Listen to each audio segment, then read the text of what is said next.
Yes, guys, Davey Speaks Football here, back again with another video. Listen, I don't know where to put this mic, bro. Last time I was putting it here, and it kept rubbing against my beard and mashing the sound up, bro. I know this looks ridiculous, but listen, we've got to put this beard to use.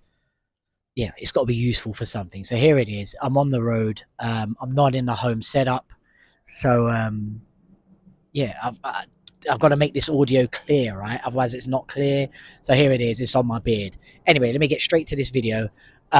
This is going to be a little preview for the game on the weekend. Obviously, it's Manchester United versus Arsenal on Sunday.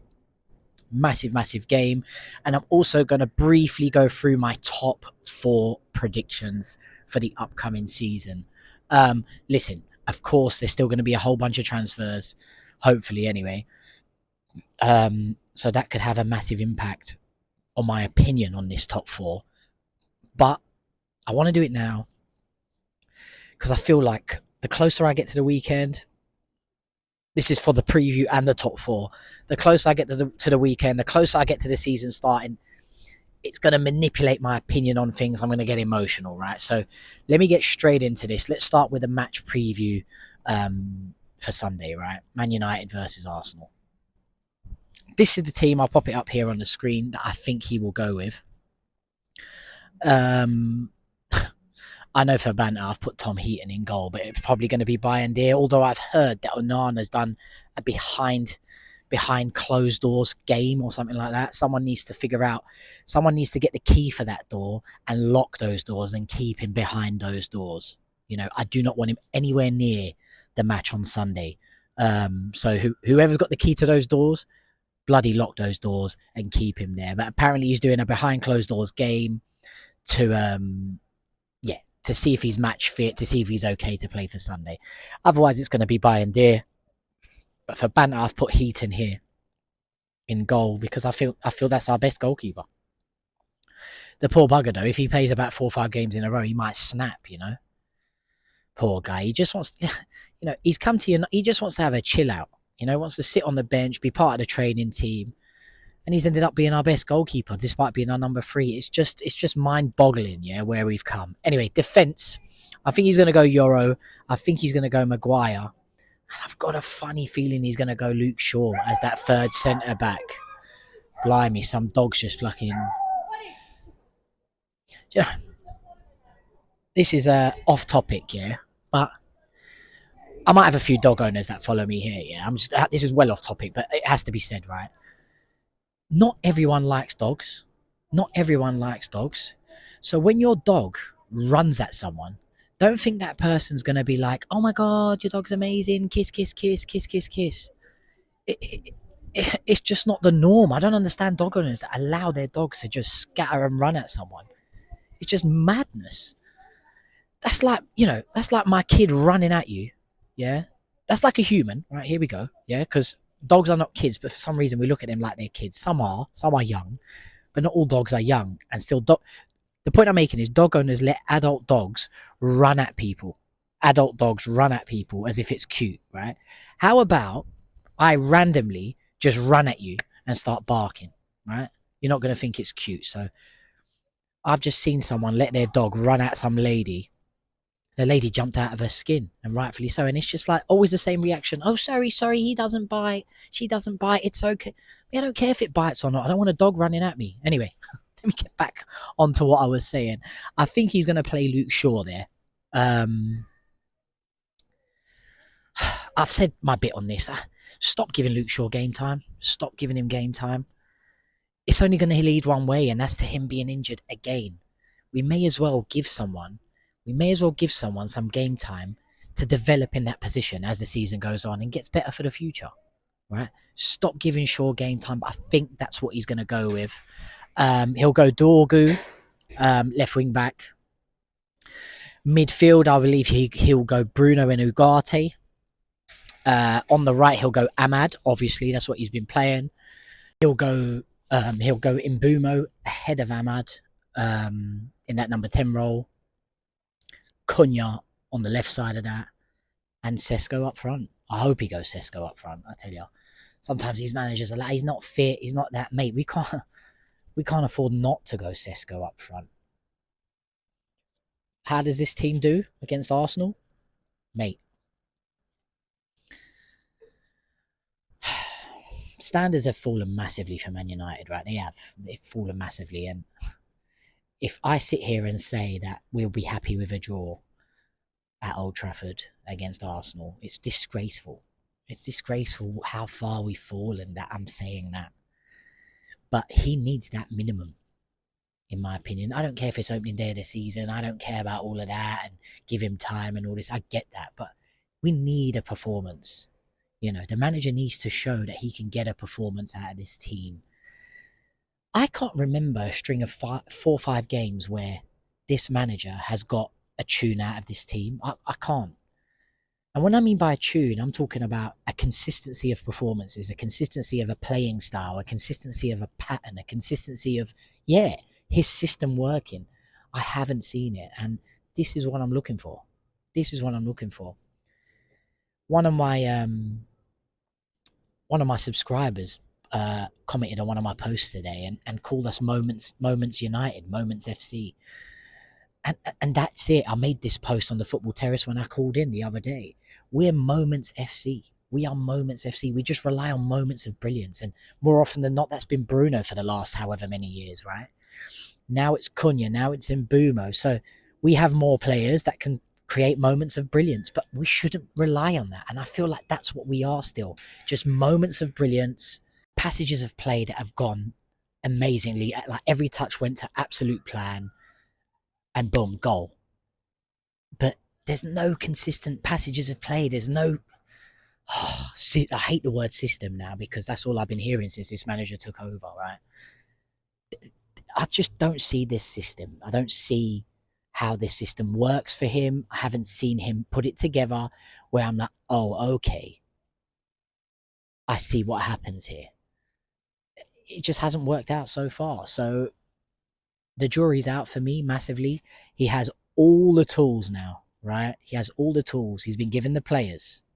Granted, yeah, I mean, if he gets Belieber and he gets a goalkeeper, even better, and it's something we do need and he needs. But, mate, being given Cunha, Mbeumo and Sesko, even if you don't get Belieber, even if you don't get a goalkeeper, that should be more than enough, pal, to show some improvement and get top 10.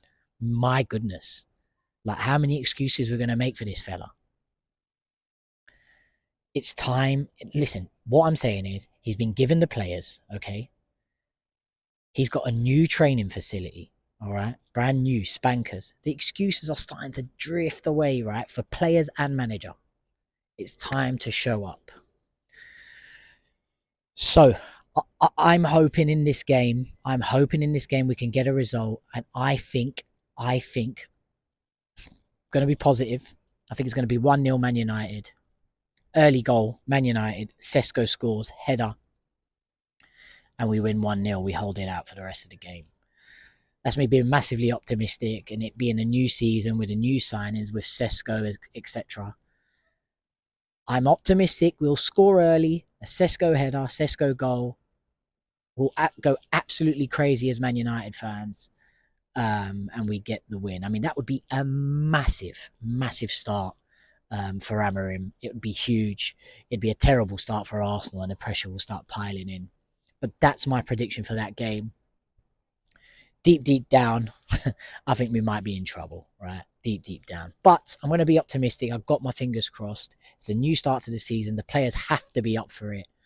And I've just got a feeling, yeah, Ahmad crosses that ball in, or Dorgu runs like he runs, whips it in. Finally, we get someone on the end of a cross that isn't Harry Maguire, and that's going to be Benjamin Sesko. I'll be calling him Benjamin Tesco if he doesn't score right away, right? We need a goal from him right away. I need him to hit the ground running. I need him to do this. So that's my prediction for that game. The closer I get to it, the more nervous I'm going to get, and it's probably going to be like Arsenal going to smash us, you know? Hopefully we perform and we get that 1-0 victory. Moving on now to top 4 predictions. This may change. I'm going to start from 4th and work my way up to 1st, okay? In 4th place, I believe it's going to be Man City. It's going to sound a bit mad, but I think Pep Guardiola's... This is going to sound crazy. I think he's lost it a touch. He's lost it a touch. He looks tired. He looks frustrated. Doesn't look as calm and collected as he usually does. Towards the end of last season, that little thing he did against Liverpool, showing his fingers of how many titles he's won, etc. It's very Jose Mourinho-esque, you know, especially Jose Mourinho-esque towards the end of his. I mean, Jose Mourinho's career's not ended, but you know what? Towards the tail end, when he started losing it a little bit, started letting things get to him a little bit too much. I feel like I saw that sign from Pep last season. I think Rodri's injured again. Could be the end for him, to be honest. I think Man City will be fourth. They could completely turn it around, show up and wake up again and steamroll the Premier League. They could easily be first. Facts. But that's it. I think Man City will be fourth. In third place, I think it will be Arsenal. The Gyökeres signing was massively impressive to get over the line. I think it's a great signing. He's already scored a good header against Atletico Bilbao. Arsenal fans going absolutely crazy because one of the things we all said as rival fans was he doesn't score headers, right? So Arsenal fans going ballistic over that. I think Gyökeres is a great signing. So is Zubimendi. Norgard's a steady Eddie. Shout out Graham Souness. Yeah, I still don't think they'll have enough to win the league. No, I don't think they will. I think Liverpool have strengthened massively, right? And they're still yet to strengthen. They're still probably going to get Isak. So, yeah, Arsenal third for me. I do not see... I think this is the last year for Mikel Arteta to deliver something. And I think that's what he's going to deliver in regards to the Premier League. He may go on a good cup run and win a trophy in a cup. Who knows, you know? That's another conversation. But I don't think Arsenal get higher than third place. In second place, I think that will be Liverpool. Despite all the signings they've gotten and they're going to get, the little thing for me is Slot won that last year with Klopp's team, 100%. And he did add to it. Listen, what I mean by add to it, he did put his little twist on it, right? The only player he signed last year was that Chiesa, and he never flipping used him. Never used him. So as far as I'm concerned, the one signing he's done there hasn't done well, right? He hasn't used him. It hasn't worked out. That was a Klopp team, 100%, right? And yes, he did add a calmness to Liverpool last year. You know, Liverpool were like gung-ho, end-to-end. It was amazing to watch under Klopp. But it made them susceptible for the end of the season to run out of gas or get caught on the counter. You never knew sometimes you could catch Liverpool out under Klopp, you know. It was sensational. I think Klopp's amazing. I wish he came to United. As crazy as that sounds as a United fan, I think he's a sensational manager. The passion, what he delivers, that rock and roll style football, I mean, just unbelievable. But Slot added some calmness to that, which just gelled perfectly, and Salah just walked the league on his own, basically. Van Dijk was sensational last year as well, not injured. And that was that. This year, with Slot making a whole bunch of signings, I don't think he's going to quite do it. I think those signings are going to take a little while to gel. I'm not sure how his signings will do based on the Chiesa signing. I know these signings are much better than the Chiesa signing. I get that fully. But yeah, putting a team together is not easy, you know. That's what makes the great managers, be able to build a team over and over again, be able to, like, you know, run a team down, recycle it and make it successful again. Not every manager can do that. And yeah, here's Slot's first build. I don't know if it's going to go to plan. Let's wait and see. So that's why I have them in second. In first place and to be Premier League winners. This is controversial. And yeah, it is a mad take. I think Chelsea are going to win the Premier League. Out of all teams, Chelsea are one of those teams that could show up, hit the ground running, and win the league. They've done it before under Conte. Obviously, Mourinho. I think they look fantastic, mate. I think they're the dark horses there. I think they've got decent depth now. Signing João Pedro amazing. Delap's great too. Mate, that's it. I think Chelsea are going to win the Premier League. We may look back on this and be like, what a mad take. But there it is. Man City 4th, Arsenal 3rd, Liverpool 2nd, Chelsea 1st. I'm going to end this video there. You may be thinking, where do you think Man United are going to finish? Mate, I haven't got a blimey. Oh, the beard finally failed me. Hold on. We there? Jesus, bear with me, guys. That's why I grow a beard. I knew there was a reason for it. I don't have a Scooby-Doo where Man United are going to finish, mate. I'll be happy with top 10. The truth, if he gets Belieber and a goalkeeper, plus all the signings he's made, he's got to be pushing for top 6. He has to be pushing for top 6. And if he doesn't get top 6, with all those signings and all that investment, it's a failure. It's a failure. He's got to at least win a trophy, one of the cups. We shall see what happens. Anyway, guys, I've blabbed longer than I thought on this video. Sorry about this in my beard, but this is how it's going to work. Please, guys, I want to say a massive thank you to all my subscribers that have been commenting on my posts recently. I've been getting which is a lot for me. Not that many views, but so many comments, and so many engaging comments. It's like so good to have a discussion with. And I thank you so much. Please like, subscribe, comment, because all of that helps the old algorithm push my videos and hopefully helps me grow. We're on 375 subscribers.